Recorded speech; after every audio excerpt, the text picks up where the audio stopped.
Hey, to everybody watching us live today. Today we're calling it Motivation Monday.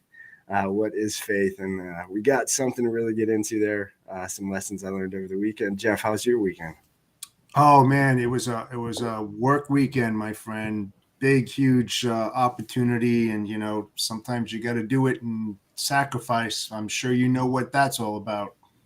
Yes, sir. Yes, sir. Well, let's get into that and more here in a sec, y'all. That's it. Welcome to the HPLS podcast.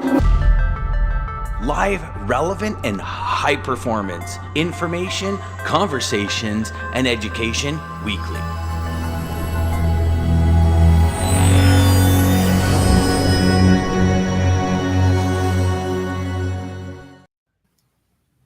All right.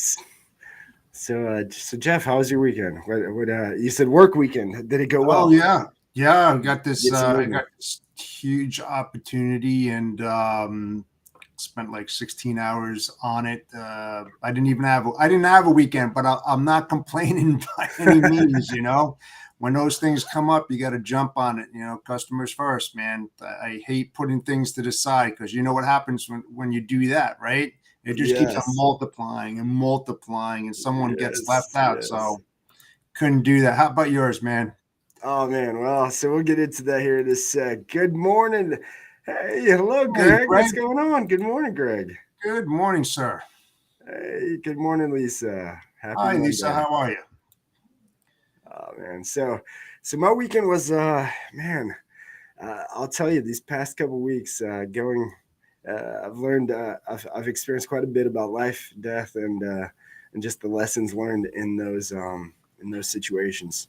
And kind of wanted to talk. I was contemplating all weekend, actually, all yesterday. So yesterday, I will lead with this, and I am going to then go to a video because hopefully I don't. Hopefully I don't cry. If I do cry, y'all, I'm sorry. This is not my intention.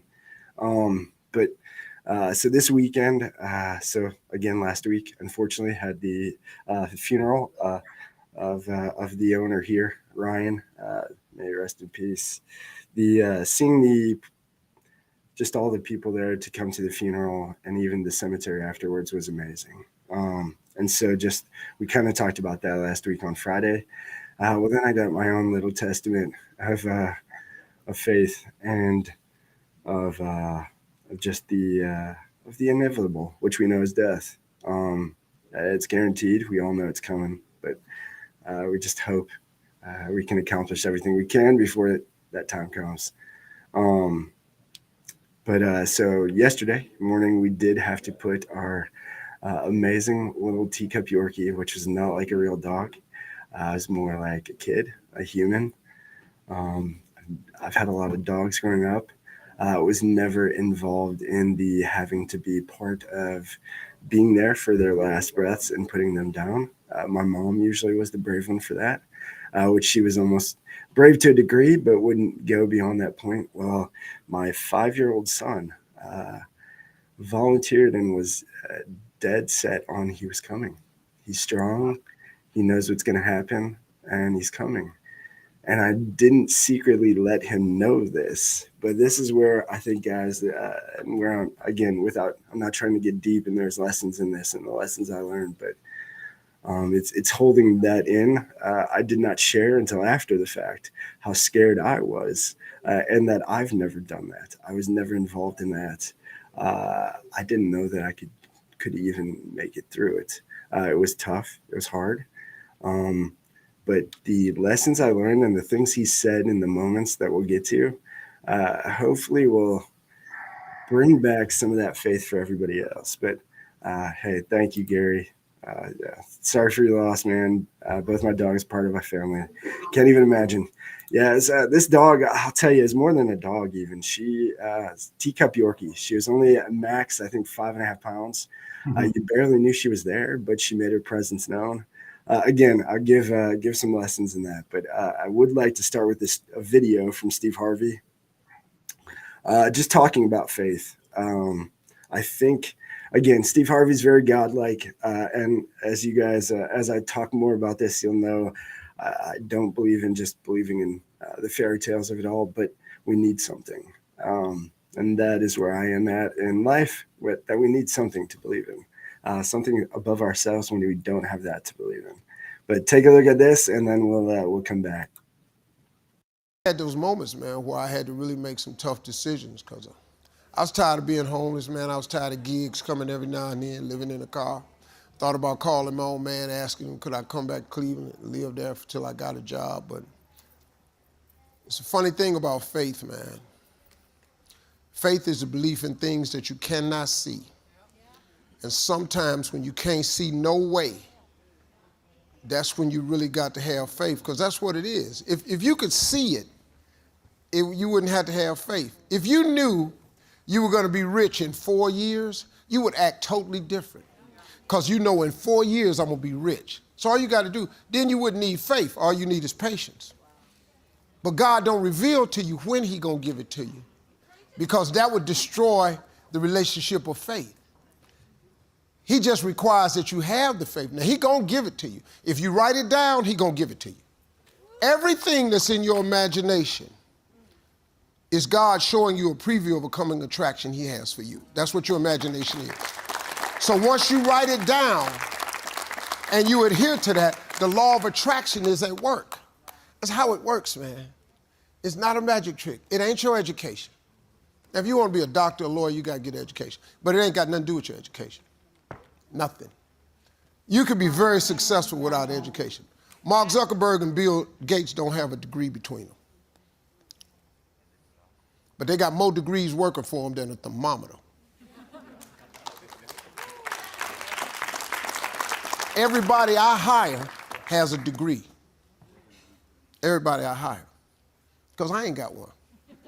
So I hire people that's smarter than me, count better than me, know better than me. You got a degree, that's what you want to do? Cool, I got a job for you. But your visions don't require education. Not at all. It's your faith, man. It ain't nothing bigger than your faith. Nothing is bigger than your faith and your dream. It ain't your education. The Bible never mentions education. It is your dream. The Bible says a man without a dream or vision shall perish. Say nothing about your education. Now, you can get education, but it ain't necessary.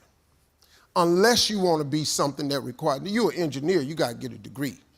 You want to fly a plane, you got to go get a degree.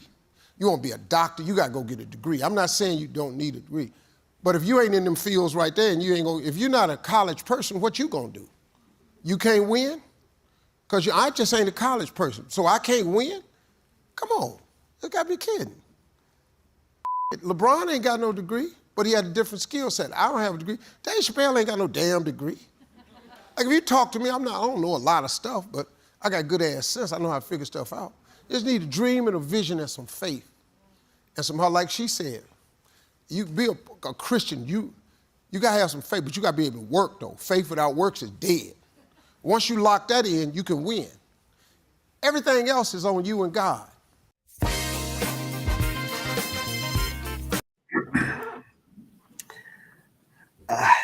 And faith. So I left some definitions of faith on the post, and I want to get into those. Now, confidence or trust in a person or thing. Belief that is not based on proof. And the belief in anything as a code of ethics, standards of merit. Faith. We have to have faith in the continuum of things, the reason for things, the reason why things are. That's the only way we can learn the lessons we learn in the hardest times. So my son, my 5-year-old, when we were going there, and he could tell I was getting a little emotional.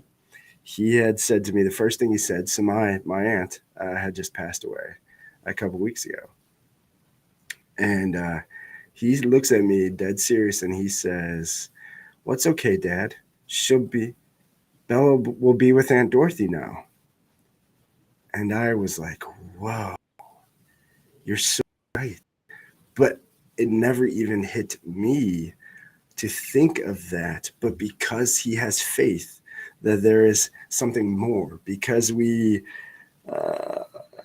are trying to instill him that this life is just to learn everything that we can and be the best person, human being, individual that we can by doing the right thing, choosing the right, and just believing that by doing that, we're following in the footsteps to get to something better, something bigger, heaven, whatever you want to call it. Um, he he believes that.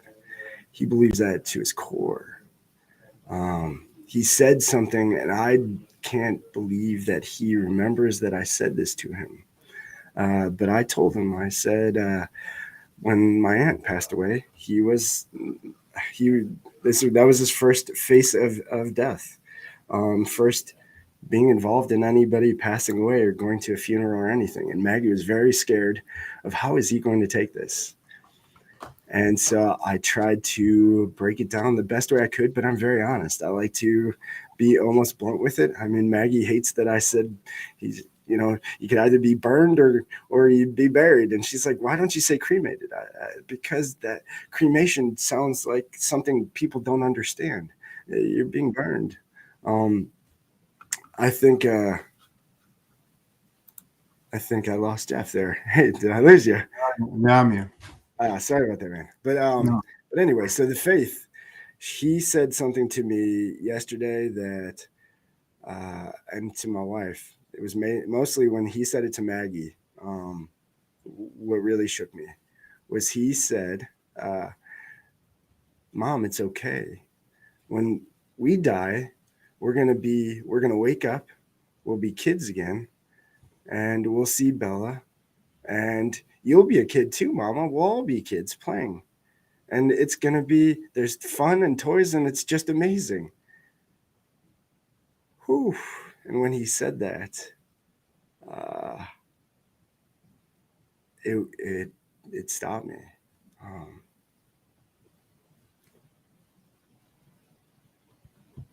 Innocence. yes, yeah, it's yeah. I'm so glad you said that because that's what I said. I said it's innocence because Maggie's like, wow. I'm like, it's innocence. He doesn't.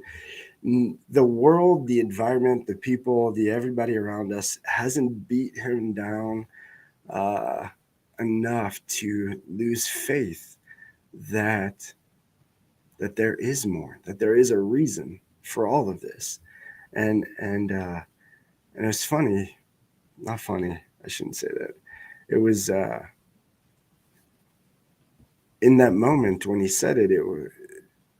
I think a lot of us today would think, and there are people around me that do think that when this game's over, when this life is over, which I call life a game. I mean, we're here to learn uh, how to be the best version of ourselves that we could possibly be. And if you're not spending every day on this planet that we call Earth, trying to just do the best that you can possibly do. I mean, Dan says it all the time: do more, be more, achieve more. If we're not doing that here, why are we here?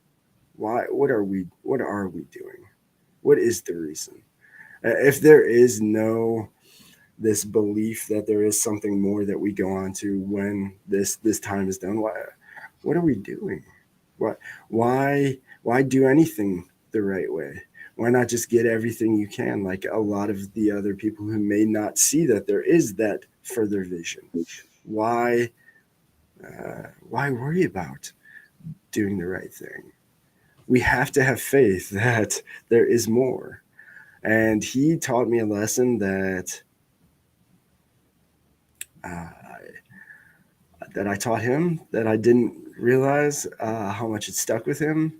I didn't realize how much it stuck with me. But guys, you gotta have faith. You have to have faith in the people around you. You have to have faith in your team. You have to have faith in yourself. Uh, Believe in yourself. And when you can't believe in yourself, find something higher to believe in that makes you choose to do the right. It doesn't have to be God. It could be your God. It could be anything.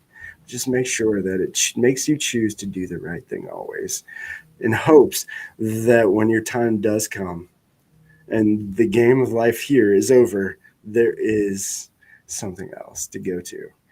And you nailed it, Jeff. When you said innocence, I said that to Maggie yesterday. I said, "Oh my God, it's innocence. That is the Yes. inner kid that we all have in us, that I have in us, that we all have there, that we want those beliefs, those things, those dreams, those faiths, those things that we can't see, but something is telling us that they're there. You have a dream you're going after now. You have a big something you're going after that you want, that you think is impossible, that everybody else around you thinks is impossible. It's probably not impossible for you.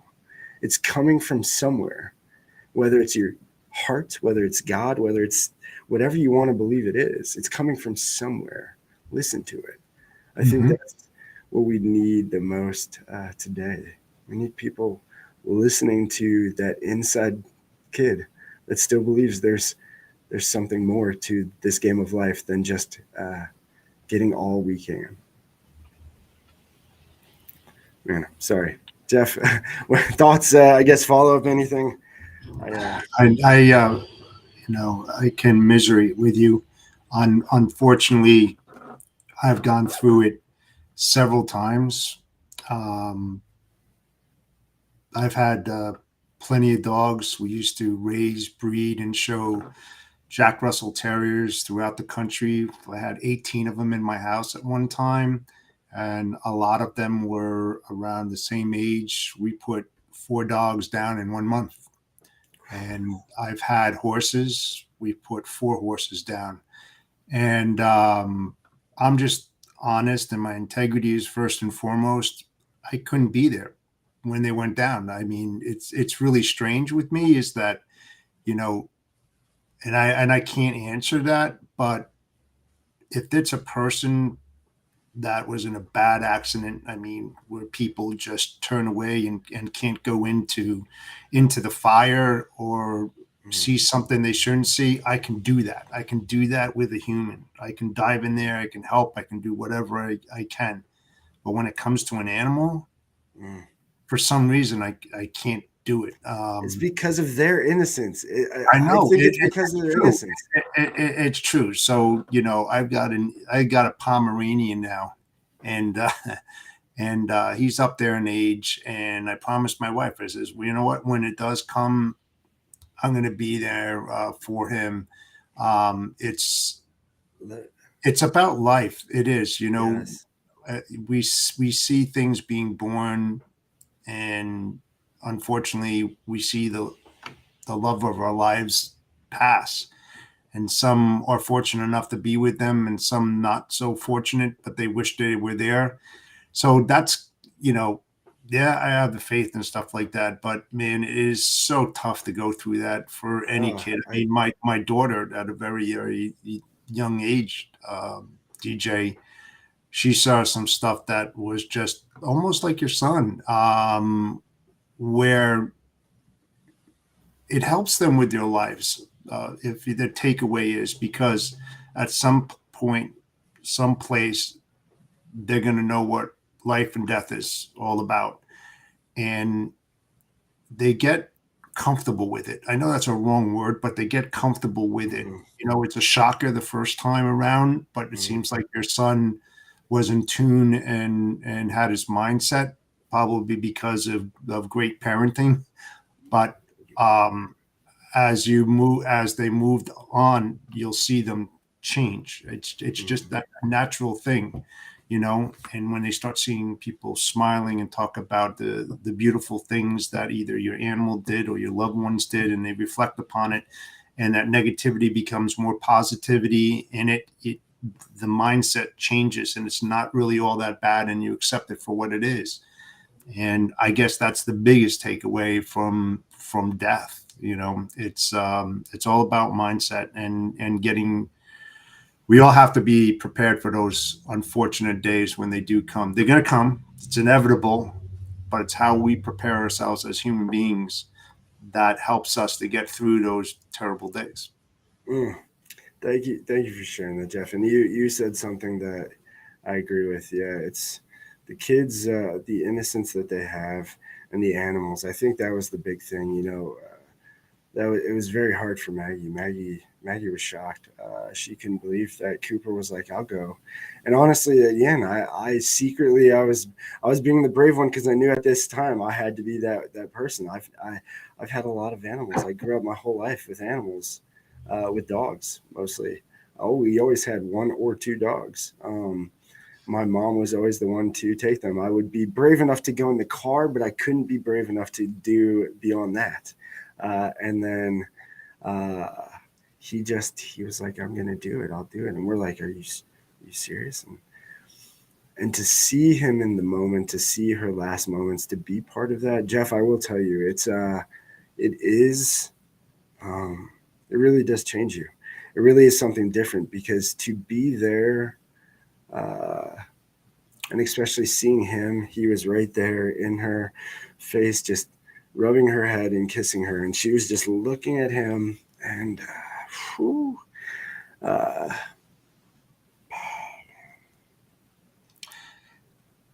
At that time, man, they need you more than you need them. I know it sounds a little odd on that, but that's all they have in this world. That's all yeah, they have. yes, It's like how I told my daughter. I said, we're their pack leader. And that's why they become family, because it is family. You yeah, know, um, I don't care what kind of animal you had. From my oh, it was so funny. My daughter and our neighbors used to say you should put a placard outside your house that says farm open or zoo open, because we had everything from gerbils to chinchillas to rabbits that, to that was my cats, house as a kid. massive dogs to horses. It also animals teaches kids responsibility. Yes, It keeps them away from nasty things, bad habits, drugs, all this kind of stuff. And you know it's so good to have animals, and it helps you in your life about the responsibilities and the respect for the animals and how they give the respect to you. It's yeah, amazing, what an animal can do for you as a person, and even in your mm, business and stuff, and how you treat people. Um, yes, it's the best thing, and I suggest anybody out there, all you young folks out there that having children, man, you know, get an animal. You'll be surprised what things change. It's like, I read this one thing and I saw this about a highly autistic individual that couldn't be touched or anything in that matter, couldn't be spoken to. So it's suggested to get a dog, and they got a puppy, and they brought the puppy in, and it changed the individual who was autistic, that was sensitive to touch. The dog was curling up to him. It's just amazing what animals do for human beings and how they change their mindsets. It's like you have a bad day at work, right? You come through the door, the first thing that greets you is your dog, right? I mean, wagging, yes, happy and everything. So you could have the shittiest day and you walk in there and your yes, mindset is changed just like that. And it's like you just forgot all the happy things that happen. There's a reason for that. yeah. I believe that there's a true reason for it. So Yes, I agree. I agree completely, Jeff. Uh, Antoine, thank you for this. That's good parenting, not to yes, shield I him, but agree with. I absolutely agree raise him with strong that that. his faith doesn't weaken. Thank you, Don't Antoine. don't And yeah, again, shelter them. Don't. I will tell you, Jeff, you nailed something that I've been trying to think, because the one thing I've tried to teach Cooper and raise Cooper and my kids is the hardest times are usually when we can find our greatest lessons.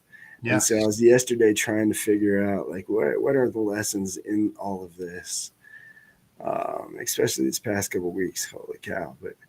Um, but what is the lessons I got from even Bella? And I will tell you, so she was a little teacup Yorkie, but she had little dog syndrome just like they all do.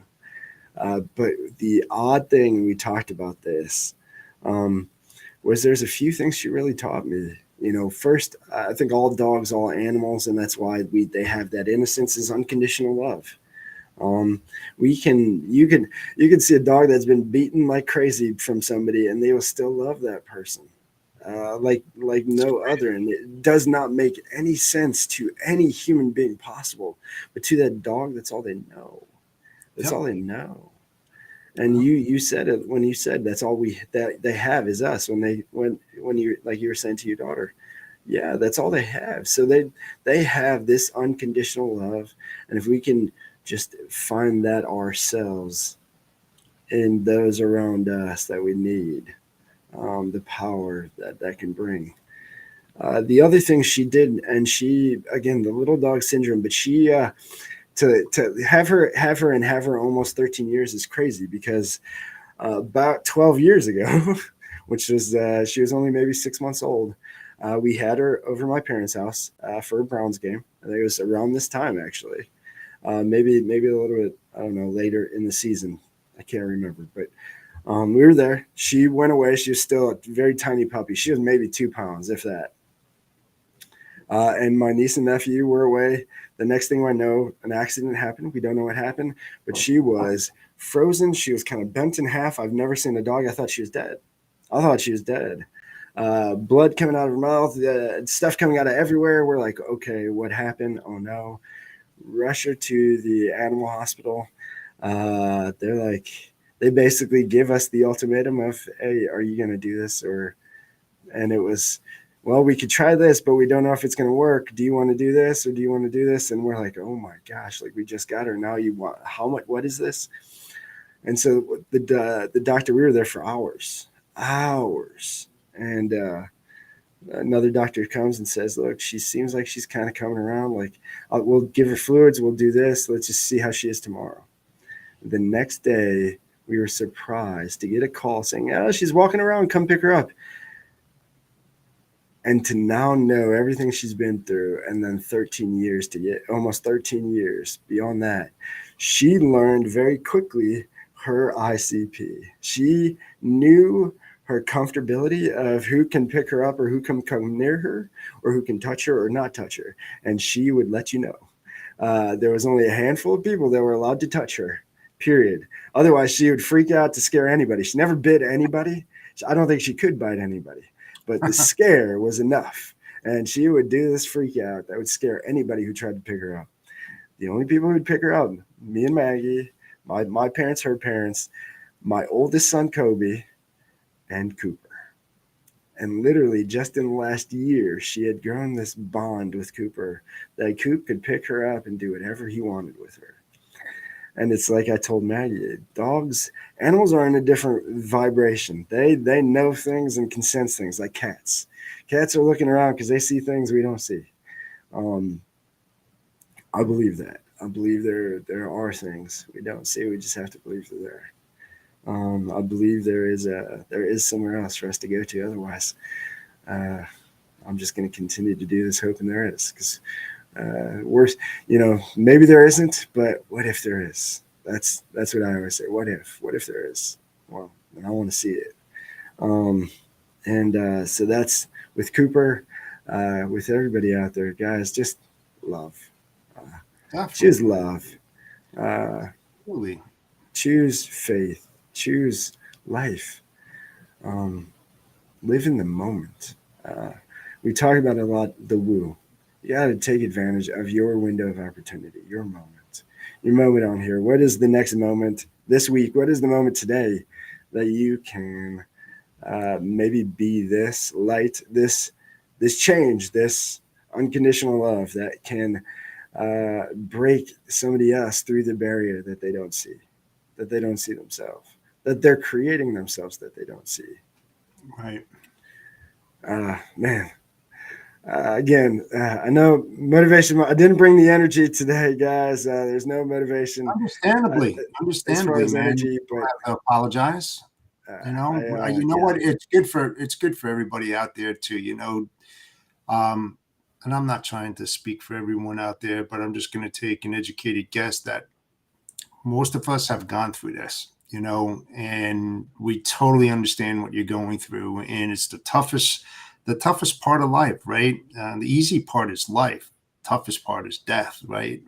Because you know it's just it's something you don't want to accept, but you have to accept. So the faster that you accept it and move on with your life, and I believe firmly that the departed wouldn't want you to mourn and feel sad for the rest of your life. They would want you to carry on and do what you've always done, because whether your mom, your dogs, whatever, they would be upset if you were always upset. So it's like, Yes. yeah, so it's like, Thank you for saying that, Jeff, because yes, yeah, that's what you that have to do, my friend. you have to Seriously, celebrate the don't life dwell and on the the time that you moment. got with them. Don't dwell on the moment. It's nothing but negativity, and it brings you down. It does not put you in the right position. Just think of the happy moments. Like I said, your parents, your animals, friends. It's the best place to put yourself in, and it's the best position to be in. Yep. Never forget, but carry on with your life, man. The Yes. best that you possibly can. I think, and that's even goes beyond death, guys. I know I talked, and again, don't want to make this just about death and sadness. But the lesson is, and Jeff, that whatever hard things happen, whatever hard things are happening, whatever hard things you're going through, you'll get through it. You will. As long as you wake up the next day, you still got an opportunity to make things better. And all you can do. The last thing, it's also about, and we spoke about it many times, your inner circle that you create. Because if you hang with like-minded people, they're going to understand what you're going through. They're going to be there to support you. They're going to be there for you to lean on their shoulders, to hold your hand, to get you through that problematic part of your life. It's not just on the personal side, it's on the business side. So don't be afraid, my friends out there, to lean on other people who kind of have the same ideas as you, and the beliefs, and we all want to succeed, both personally and business side. So that's my takeaway on this, my advice. I agree. Yes, you're so right, Jeff.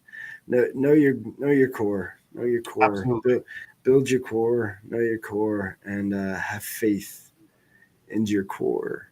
Even if you can't find the faith in God yourself, have the faith in those around you that you keep around you. You need Absolutely. to.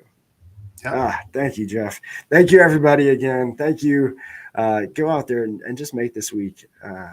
Just be the faith, be the strength, be the support in those that you have around you, or that are keeping you around, and have you in their inner circle. Be their strength this week. Be their faith. Help them to move the mountains they think they can't move. Help them to help themselves.